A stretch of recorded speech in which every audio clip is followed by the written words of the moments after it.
Hello and नमस्ते साथीहरू, फेरि पनि स्वागत छ हजुरहरूलाई मेरो नयाँ भिडियोमा। आजको भिडियो पनि एकदम स्पेशल हुन गइरहेको छ। सो भिडियोको चाहिँ अन्तिमसम्म बनिदिनु होला।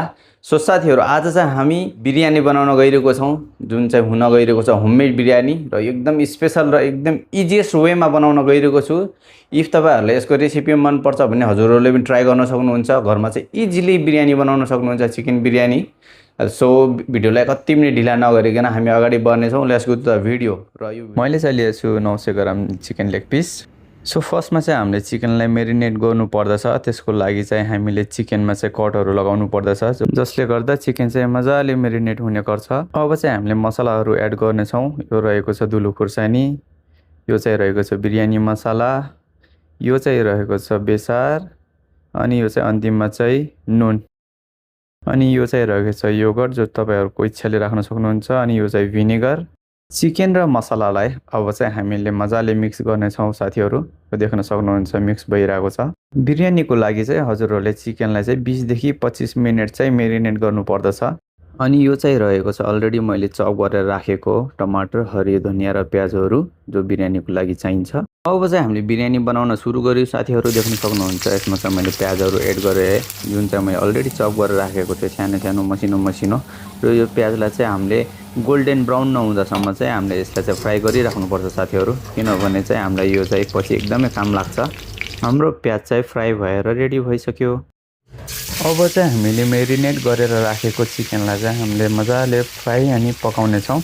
देख्न सक्नुहुन्छ साथीहरू, हामीले 1 बाई 1 चिकनहरू यसमा एड गरिसक्यौँ। अब चाहिँ एकछिन चाहिँ हामीले यसलाई लो फ्लेममा चाहिँ 5 देखि 10 मिनट चाहिँ मजाले पकाउने छौँ।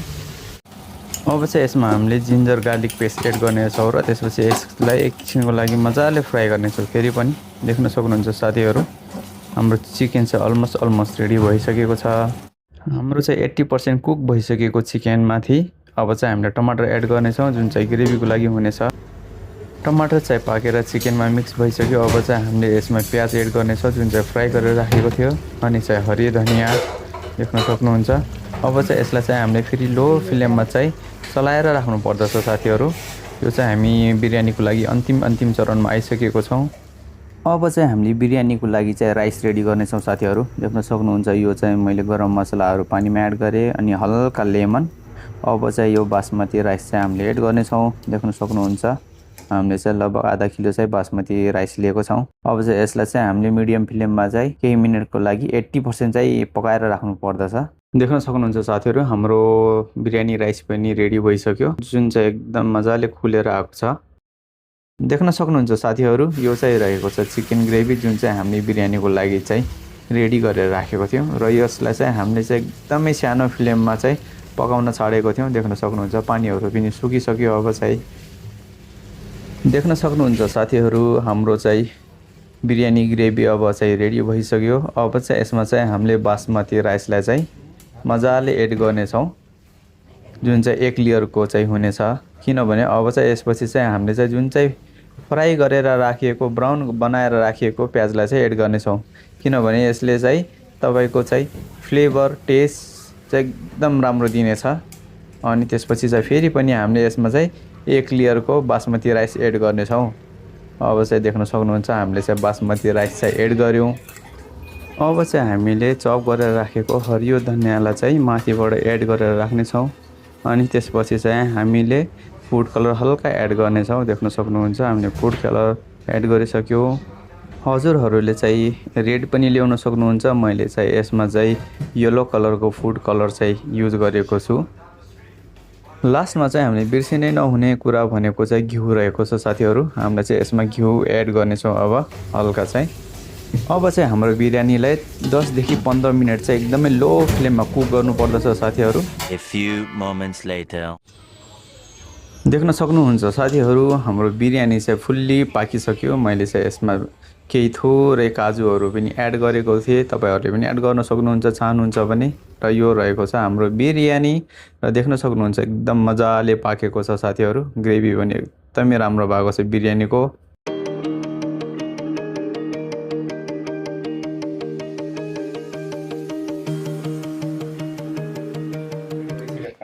ल साथीहरू, हाम्रो बिरयानी पनि रेडी छ। यहाँ मेरो बुढाले बनाएको चिकन बिरयानी र मैले अब यसलाई टेस्ट गरेर यसको स्वाद कस्तो छ त र यसको रिभ्यू दिँदैछु मेरो बुढालाई के सजेसन दिँदैछु के मिल्यो मिलेन भनेर भाई साहब कुछ ज्यादा नहीं हो गया ये?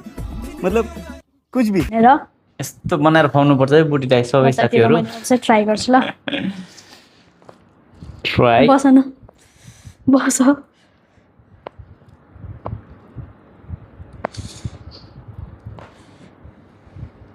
तातो छ तातो छ है साथीहरू ल मैले चाहिँ खाएँ ए घिन लाग्ने कलर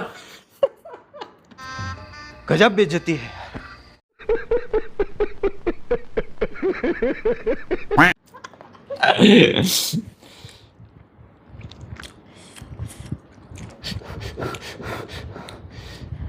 नुन लागेको छ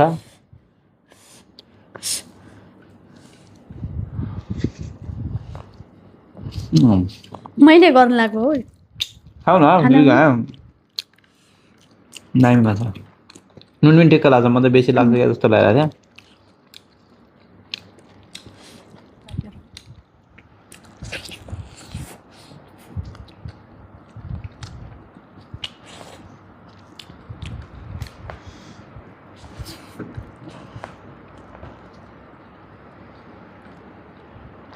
साथीहरू बुढा कुक परेपछि सजिलो हुन्छ खानुलाई बिहान गरी झगडा गर्छ साँझ गरी खाए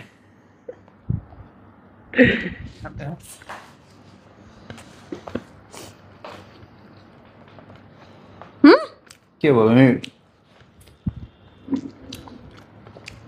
हुन्छ खाँदैन भनेको खाउँदैछ लोभ लागिहाल्यो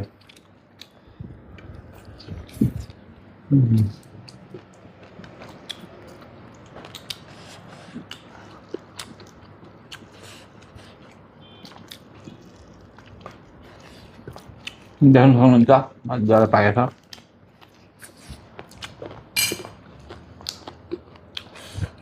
खाना लाग्यो भयो हिजोको बिरयानी भन्दा दामी भएको छ पाकिस्तानीबाट ल्याएको बिरयानी भन्दा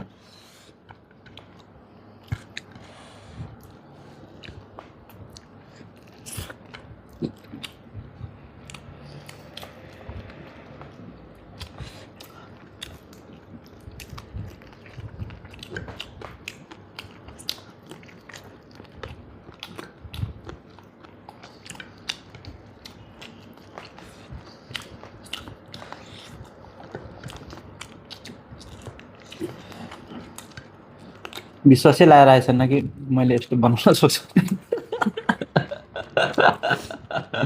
उसले चाहिँ खाना चाहिँ दामी हुन्छ भाग्यमा लिएर आएको छ नि म जस्तो बुढा जो न ल गाइज एकदम मिठो हो र तपाईँहरूले पनि यसै गरेर बिरयानी पकाएर खान सक्नुहुन्छ र हाम्रो भिडियोलाई लाइक कमेन्ट सेयर गर्नु होला र माया पनि देखाउनु होला भन्दै यति भन्दै हाम्रो बिरयानी पनि सकियो बाई बाई साथीहरू see you in next video